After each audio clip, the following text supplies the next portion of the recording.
وارتقى الإيمان. Welcome to this episode of Ramadan Reminders.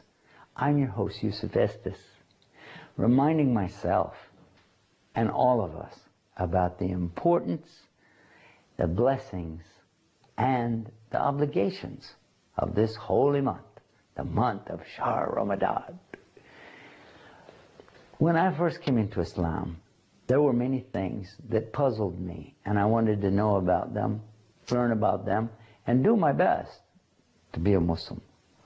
After making the Shahada, which is the declaration of faith, to say, Ashhadu la ilaha illallah, Ashhadu Muhammad Rasulullah, I bear witness there's no God to worship except one God, Allah, and I bear witness Muhammad's his messenger.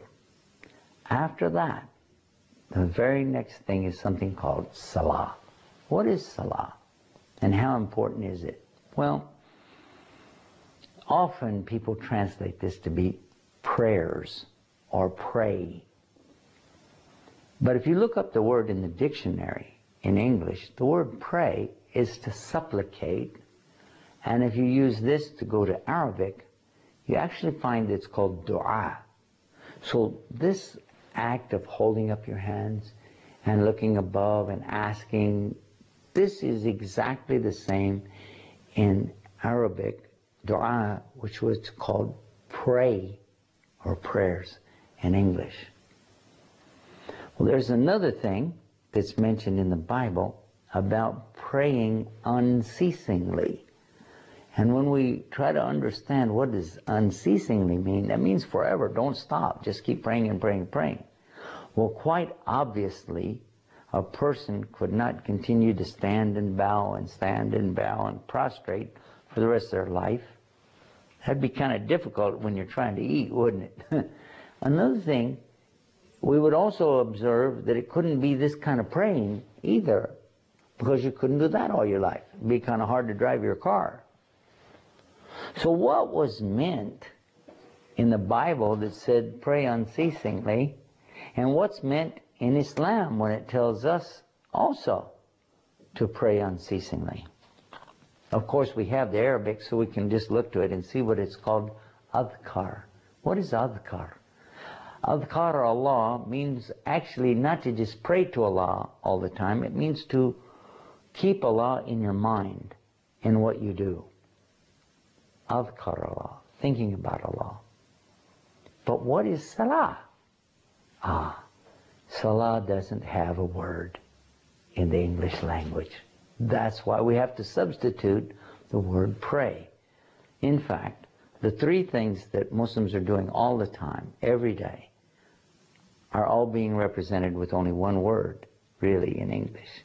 The first one is Salah. We said that's prayer. All this motion, and we said it was prayer. The next one is when we go like this.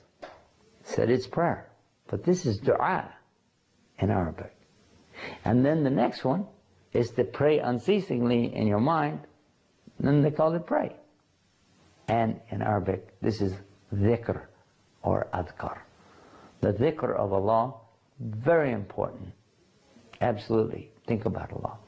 But another thing very important is to call on Allah with your dua. But most important is to follow this commandment, the commandment to do salah. Establish the prayers of salah. And salah in the Arabic language has a word related to it, salah. And salah means to make like a phone call. Now, how can you do that? You say you make a phone call to Allah? No, no, no. But this is like being able to speak directly to Him in this time when we stand, bow, prostrate to Him. And especially in this month of Ramadan, we want to focus on that. Some of us haven't been taking good care of our salah. So it's very important now. Ask, oh Allah, forgive me. Because this is a month of forgiveness. Allah, forgive me, and make me be the one who does his salah correctly. I want to do salah. I want to have this good connection. I want to have this way to reach to you. And you hear my prayers and answer them. So then that I can do my supplication and my dhikr. my remembrance of Allah. Speaking of that, I just remembered it's time to end this episode, but not without reminding you about our website, www.ramadanreminders.com. Peace. Assalamu alaikum. بالنور أشرق والهدى رمضان والخير أقبل وارتقى الإيمان. بالنور أشرق والهدى رمضان والخير أقبل وارتقى الإيمان. والمسلمون الصائمون تأهبوا كالجند في سوح الوغى فرسان.